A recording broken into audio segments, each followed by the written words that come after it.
Alright, so we're going to be talking about fusion teams in Dragon Ball Sparking Zero. Why would you use a fusion team?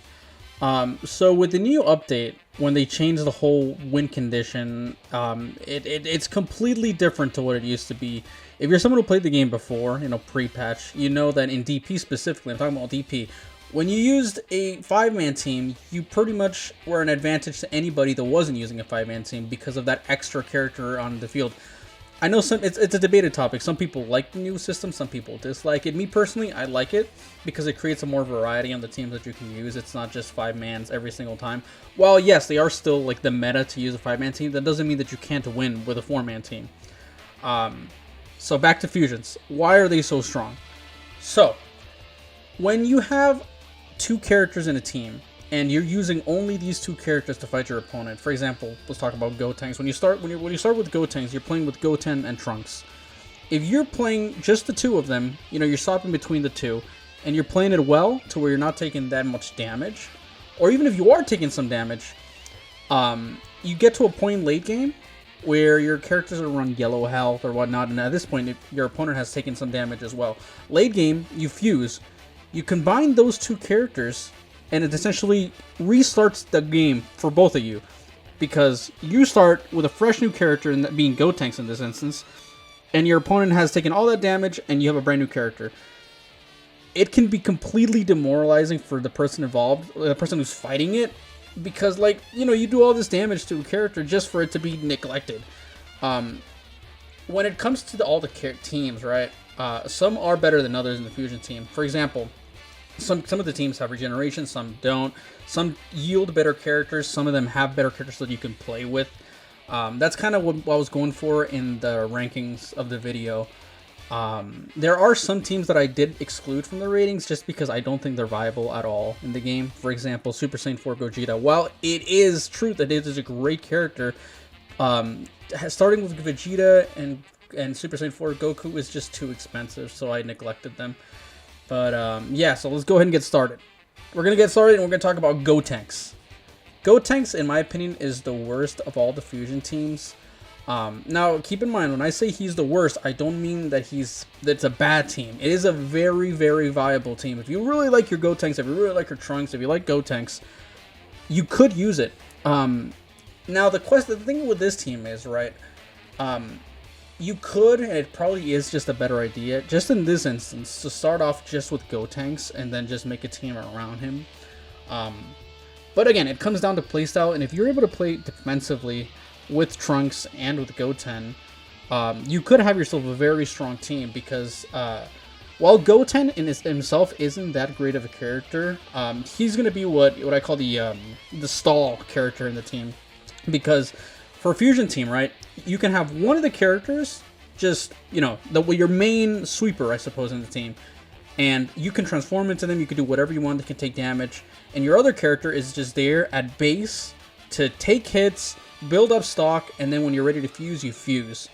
In the Gotenks team, Trunks is your sweeper. He's the one that does good damage. You also have other characters that you can put in them because they both start off with, they're both 4-cost, Trunks and Goten. So in this regard, I'm using Gohan as the other character. But yeah, so Trunks is a very strong character. Like, he's not the best character, but in terms of stats, he has very good defense stats considering he's a kid. He has two good abilities. He has Explosivity, which is a very good get-off-me tool, and he's got an Insta-Spark, which in the current meta is very, very, very strong. In terms of abilities, it's very, it's very basic. He's got a Rush Super, which, is strong. He's got a Beam Super and a Beam Ultimate. It can be used. It can be used properly, and you can do damage and whatnot, obviously. But, yeah, no, Trunks is good. So with this team, again, you have to play defensively. You have to make sure that your Goten stays healthy. You have to make sure that your Trunks stays healthy. You can swap out to the other characters in the team, whether you pair it up with Roshi, whether you're paired up with Gohan. And it does create a very, a very strong team if played properly. Now, what I found with this team that when you are putting somebody like Gohan in this team, Superhero Gohan, it can be a little tricky to get to Ultimate because you are, so in a fusion team, like I said, you are playing just the two characters mainly. So I never really found an instance where I can go Beast. So this is maybe an instance where you could use Trunks and still have a great team. But no, yeah, Gotenks is definitely the weaker of all the fusion teams. Next, the one that might be surprising, I'm putting the Gogeta and the Vegito team. While they are a great team, and you yield great characters in both Gogeta and Vegito, I do think, right, in this instance, I don't think you should ever really go into Vegito unless you're a big Vegito fan or you really know how to use them properly. If you are going to go to Vegito, you have to really play. Well, you don't have to, but you could play Super Saiyan for the after image strike loop. You could go to Super Saiyan Blue to get the full power. But personally, I do think that Gogeta is the best option of all of them, just because I love Gogeta so much in this game. He has so much in both Super Saiyan Blue and in just regular base form. He does great damage. He has great abilities, great abilities like this explosive wave super, which you can confirm off a low sweep like KO, like Raccoon, and that kind of stuff. He is great. He has great supers.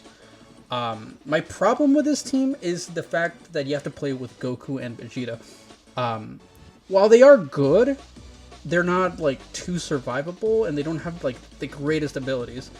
I found personally that the character, like the sweeper and the character is going to be in the background absorbing the damage from your opponent.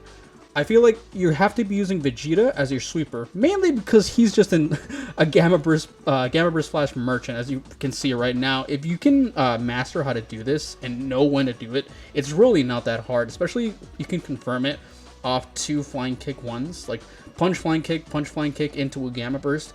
You can hit it, and it really is a knowledge check. It is very hard to vanish if you don't know the very specific timing of it. It's very strong and it can do a lot of damage, especially against characters like Yajirobe. I found that Vegeta can really take care of a Yajirobe. It's really funny. Now, if you really do want to play as Goku, you could. Super Goku is very good at base, but you could do some funny stuff by transforming to Super Saiyan God, and then you transform to Super Saiyan God, you build up stock, and then once you're at max stock, you low sweep or gut punch. You do your God Bind, I think that's what it's called, where you freeze them. You de-transform, you insta spark, and then you get a 100% guaranteed Spirit Bomb. It's very strong. And even just Space Goku, you really could just confirm a Spirit Bomb off a gut punch. All you have to do is gut punch, fly down, and then you have I think it's a glitch. The Spirit Bomb spawns on your opponent. I think it's a little too strong, but that's why I think it's probably best for you to stay at base Goku, because you do have that option when you're not playing as Vegeta.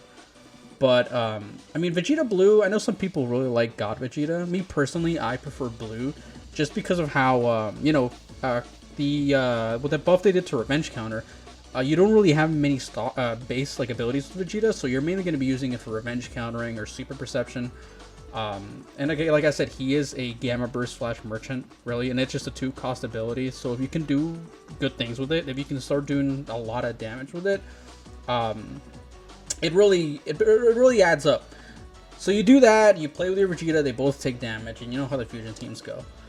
You later in the game, you transform into Gogeta, and if you can go in a late game scenario with a Gogeta against an opponent who has an already weakened team, it can be very, very, very, very strong. Especially, like I said, with Gogeta, he has that explosive wave, and with the way explosive waves are right now, where they're kind of bugged, and you can kind of confirm off low sweep, it is ridiculously strong. But still not the strongest team. Like, you could just start off with Gogeta. This is one of the examples where you could just start off with Gogeta and be, just fine. But if you do like your Super Goku, you do like your Super Vegeta, you could play it. Honestly, it is still a very strong team. But yeah, that's 3. Number 2, Kale and Caulifla. So this team is interesting, right? I really was debating whether putting this team at 2nd or at 1st, purely because of the fact that Berserker Kale is just so damn strong. If you guys watched the tournament that Aluhu hosted, the DP debacle, that tournament, if a person wasn't playing MUI, they were playing Berserker Kale. Just because the stuff that she can do right now is so busted. So let's talk about Berserker Kale. Well, what makes her so strong? So she has, I'm going to name it all. So she has Shotgun Ki Blast, which, are very strong. They can do a lot of damage. She has the Vice Shout, which is an ability that freezes them. It only costs 2 stock, and it's practically instant. So it's almost impossible to just react to unless they know that you're gonna do it. But even then, it's hard to vanish. And if you do that, you can charge and get a confirmed super, 3-cost super, and it's a no step back grab, and it does like 1 bar of damage. It's so strong. And on top of that, she's a Broly. So she has super armor just all the time. She has an extra bar of health, and she has a explosive wave ultimate that does 21k damage. If you can do that twice on someone like I just did in that clip, you can practically kill one character just by doing the ultimate twice. It's so crazy, especially with how you can just confirm it off a Dragon Burst dash or just a low sweep. She's just so strong. And don't sleep on Kefla either. She is very, very strong. She does have an explosive wave super, which like Gogeta, you can confirm off a low sweep. And, you know, just do chip damage. In this team, you are going to be sticking with base Kefla. You're not going to be transforming much into Super Saiyan 2. But, you know, she has a good kit. She has False Courage, she has Wild Sense, which you're not really going to be using too much because you are building your stock for the fusion of Kefla. Now, when you transform, you have the option of staying as base or going to Super Saiyan. That's really optional. I tested it out, the two. It really is 50-50. It really is just preference. With the base, you have the no step back super, and with the Super Saiyan 2, you have just more damage, pretty much. That really is just preference. But yeah, I'm putting that at 2. And I think it is a strong team if you really can play well with Berserker Kale, which is not that hard. It is very strong. But yeah, moving on to the best fusion team in the game. We're going to be talking about Zamasu and Goku Black. So this team is a little bit scummy, in my opinion, out of all the teams. While Berserker Kale is very strong because of what she does, this team is just very hard to kill. Why? 1, Zamasu, just base Zamasu. I know people say that he doesn't do much damage, which is true. He doesn't do too much damage. But you can't sleep on his zoning ability. If you are someone who likes to play the zone game, plays, you know, you do play passive, you can zone out somebody with Zamasu. Because he has the sword key slash that, you know, that Trunks has. So you could just keep your distance, build up stock, regenerate. And you'd rinse and repeat. Keep doing that the whole game. And the same goes with Goku Black. Because if you get to Black and you transform to Rose, you also have the slash. It's like a side slash. It is very strong. And you know, this team, you could fuse into Zamasu as Goku Black, or you could fuse into Zamasu as Zamasu. That's what makes it unique. Because with Goku Black, once you're at Super Saiyan Rose, you can transform into Zamasu. Which, you know, when you're playing this team, you are going to be transformed to Rose because of how strong he is. And it's obviously with Zamasu, you stay as base, and he's very good at that as well. So yeah, you have zoning abilities with this team. You have regeneration abilities, and Zamasu has great rush chains as well. He's got Flying Kicks 1, which is very strong. He's got Rolling Hammer 2, Gut Punch 3. I don't know why he has like such good rush chains. I mean, he doesn't do much damage, but like if you can redo resets, you can get your opponent a blender. It does add up. But no, this is a team where you have to play passive, you have to zone, you have to regenerate, you have to play very careful. And then the funny part of it, the whole meme of this team, is once you do transform into Fuse Zamasu, it doesn't end.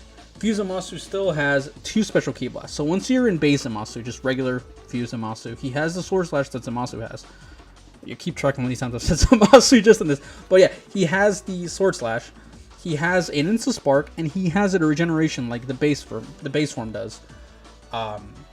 The only problem once you're in the Fused version is that he is a little bit squishy. He doesn't have the greatest defense compared to the other fusions that we've talked about. So if you are caught against a high TP character or just a character that's high damage, it could be kind of problematic. So with this team, you have to be zoning the whole time. You have to keep being passive. You have to be zoning. You have to keep your distance. You have to regenerate. This team is a stall team. So if you are playing in a 10-minute format, kind of like the DP debacle, the tournament, it might not be that strong there because you do have to zone and regenerate for 10 minutes, which, you know, is difficult. But in a ranked setting, if you're playing this team, you could stall out the whole time and be at full health, really, if you do play it right. It is a strong team. So base Fuse Zamasu is very strong, like I said, because of the generation, because of the Ki Blast. But If you do transform, right, you used your regenerations already on him, he healed, you did everything you had to do with him, and you are even more late game, and you find yourself that you have the stock to transform into the corrupted version of him, you should. Why should you? So once he transforms, he has Explosive Wave, which is a very strong get off me tool. He has the Air Fist, which, you know, most people think it's just a unique thing to emulate Goku. It's not, for some reason. I mean, he has a big arm, I guess. Zamasu also has it, which, you know, if done properly, you can put people in loops. You can do lots of damage with it, kind of like I'm doing there against Roshi. It's very strong, and also on top of that, it heals once you transform. I think it's not like a crazy heal. You get like about a half bar of HP or so. It's not the craziest thing in the world, but it can make a difference in a game. It's a strong team, and that's why I think this team is the best of the fusion teams. But again, it's very hard to put this one and Kale and say that one is better than the other. I think this one is slightly better, but you really could use both.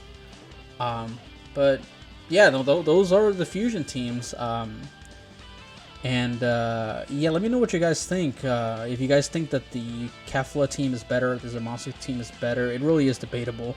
It really comes down to playstyle. If you're not much of a zoner, you could do crazy things with that Kefla team because of Berserker Kale.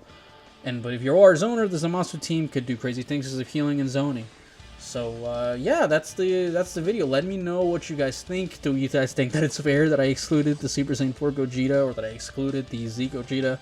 I just think that the characters that you have to use them, to be able to fuse into them, leaves you too vulnerable, especially with Super Saiyan 4 Gogeta. Using a 3-man team isn't ideal, and on top of that, you are starting with Super Saiyan 4 Vegeta, which is just a bad character. But yeah, that's the ranking. Let me know what you guys think, and thank you for watching. See ya.